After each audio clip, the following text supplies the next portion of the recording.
ProRevenge. I helped someone get revenge on their gold-digging of a significant other. This happened some years ago but was just reminded of it, so here you go Reddit. I worked as a front desk agent in a large luxury hotel chain for some years. One particular hotel I worked at was located really close to the downtown area, and so we got a large number of young, very wealthy, business people who love to party. I usually worked the second and third shifts, which meant I got to see loads of drunken hookups, breakups, cheating, hookers, and more. This particular one though. This is one I will never forget. I was working at the desk when a group of young, well-dressed men come walking in. They've all clearly been drinking, but aren't so drunk that they can't walk right and hold a conversation. One of them comes up to me and tells me that while he and his friends were at the bar, a woman was hitting on him. And even though he told her no multiple times, she wouldn't stop.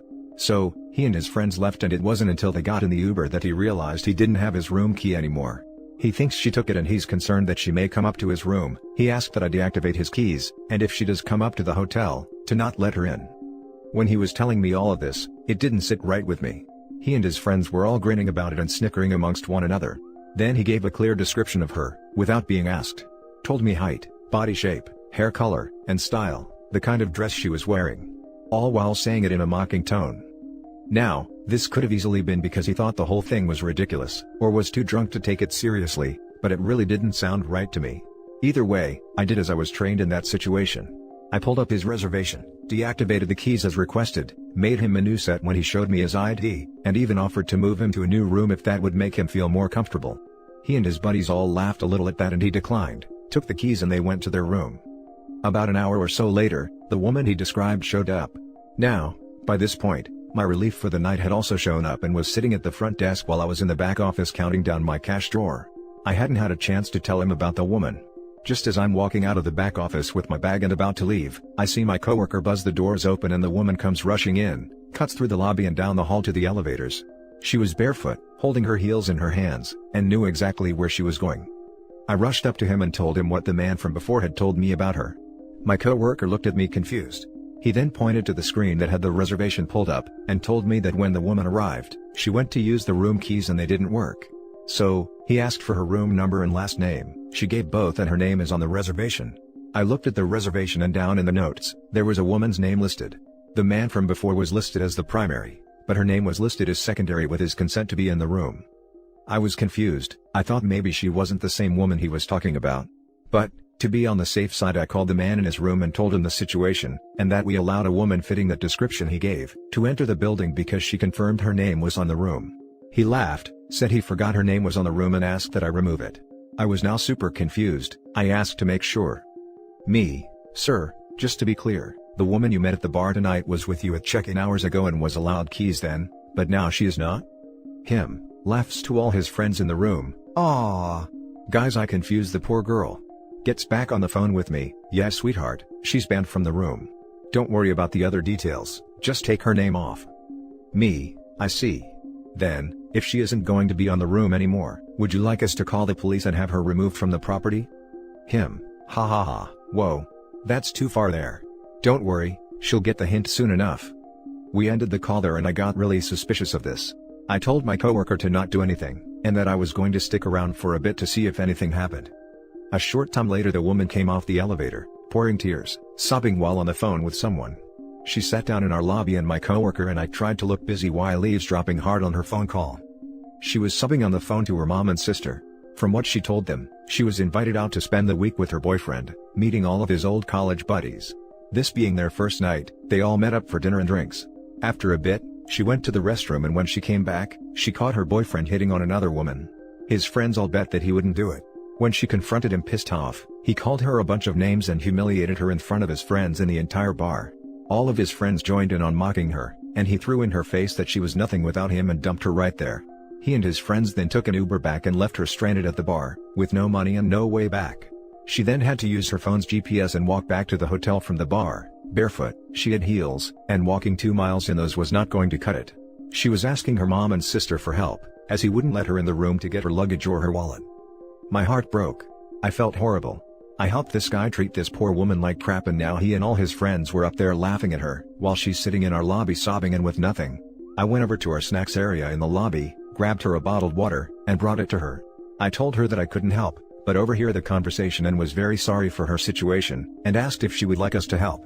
I informed her that if he was keeping her from getting to her things, we could call the police and have them force him to hand over her things so she could leave, if she'd like. Or, if she wanted to let her mom or sister pay for a room, we'd be happy to give her a very low rate in a room far from him. She thanked me, took the water, and tried to calm down and talk to me about what all was happening and what our options were. Eventually, we decided on her staying in the hotel for the night and figuring out the rest in the morning. As we make it to the desk, she asks me to try and run her credit card to see if it has enough on it for another room.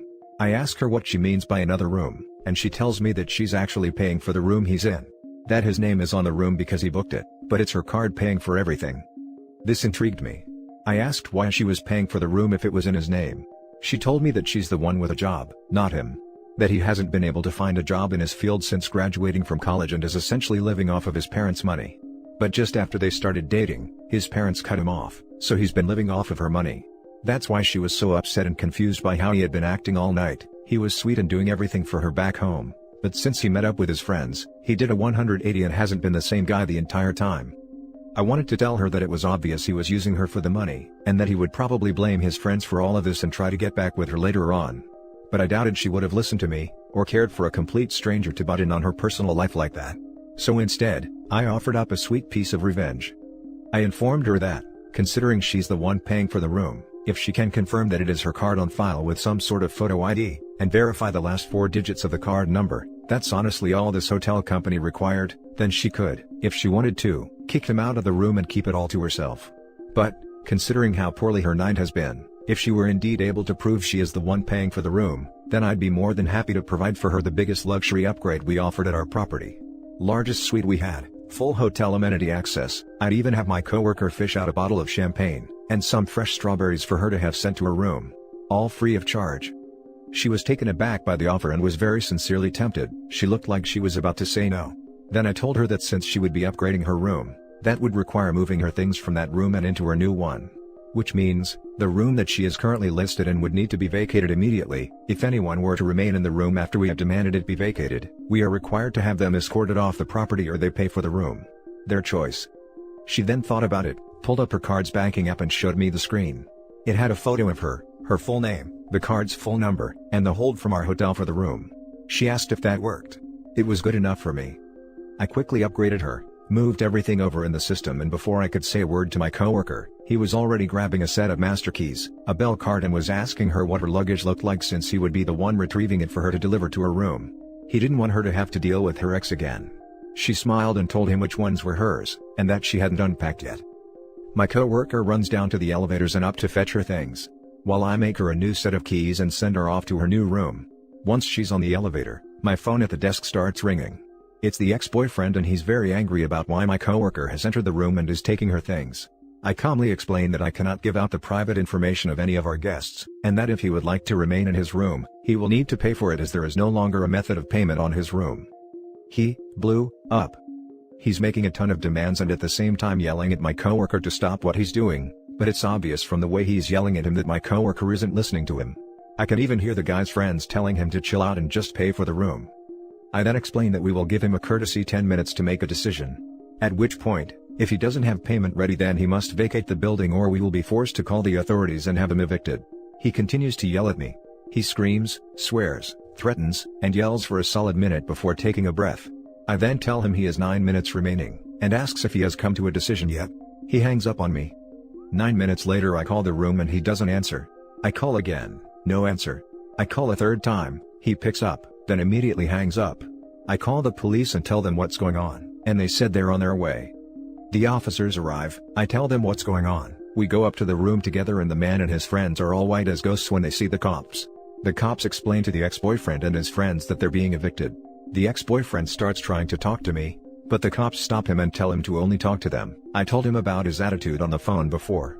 The friends are all offering to pay for the room at this point, and the cops look to me and ask if that would be acceptable.